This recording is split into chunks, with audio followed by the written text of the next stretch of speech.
Après les propos liminaires, M.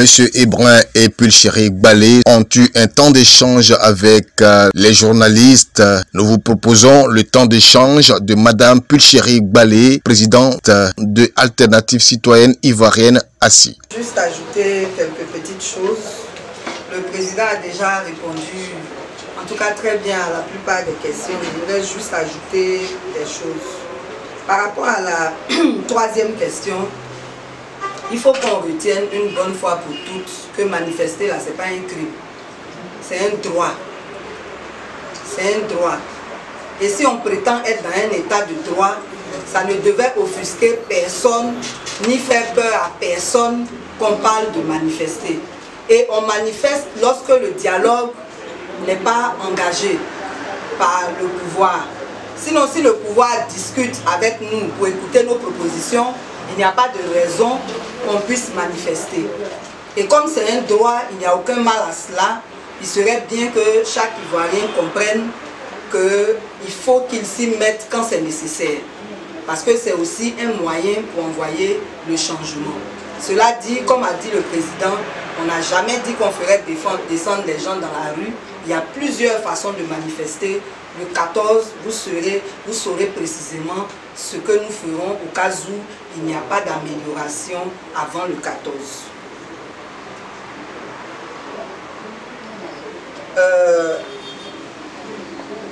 Le fait que la crise soit mondiale, le président aussi a très bien répondu. Ce que je voudrais ajouter, c'est qu'il y a effectivement des choses qui dépendent du gouvernement, qui dépendent de la volonté politique, au-delà de la crise mondiale. Il a parlé des taxes infligées aux commerçants. Ça, c'est très important. Et c'est toutes ces taxes-là qui font vivre à l'État le train de vie qu'il a actuellement, avec ses ministères pléthoriques, avec les institutions budgétivores dont on a parlé. Donc si l'État revoit son gouvernement en réduisant les ministères, en supprimant certaines institutions budgétivores et en diminuant les taxes infligées aux commerçants, c'est sûr qu'il aura les ressources pour subventionner certains produits. Parlant du riz, il y a un gros problème.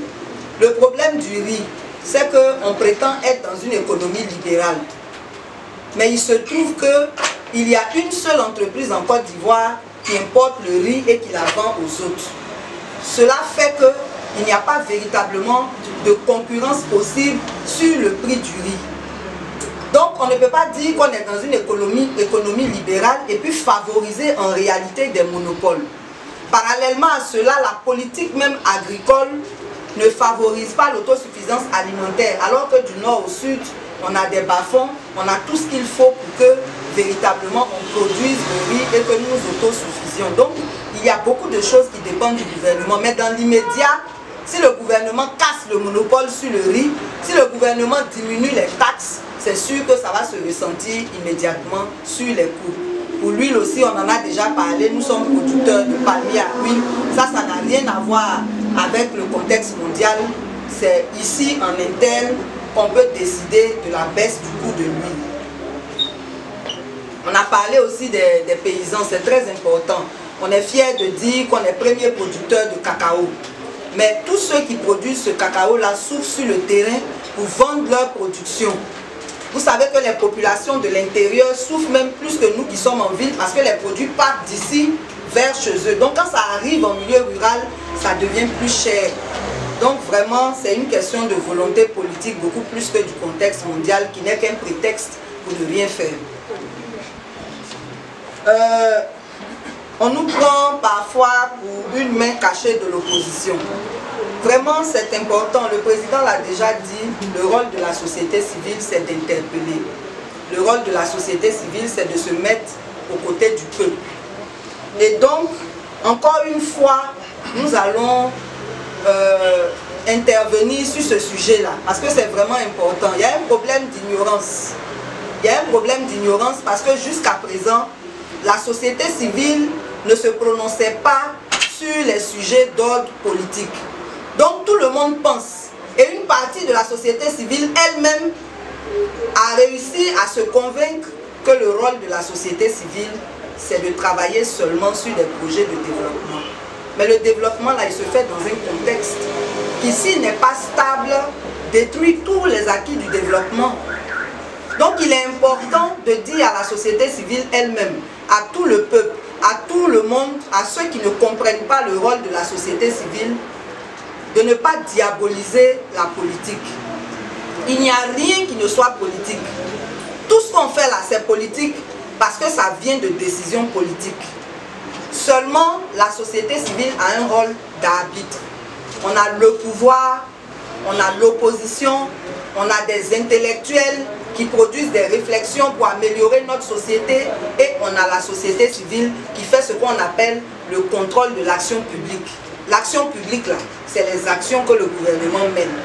Donc, comme il a dit là, quand c'est bon, on dit c'est bon. Quand c'est pas bon aussi, on doit pouvoir le dire et l'assumer. C'est de ça qu'il s'agit. Donc, le dire ne fait pas de nous des opposants. Voilà.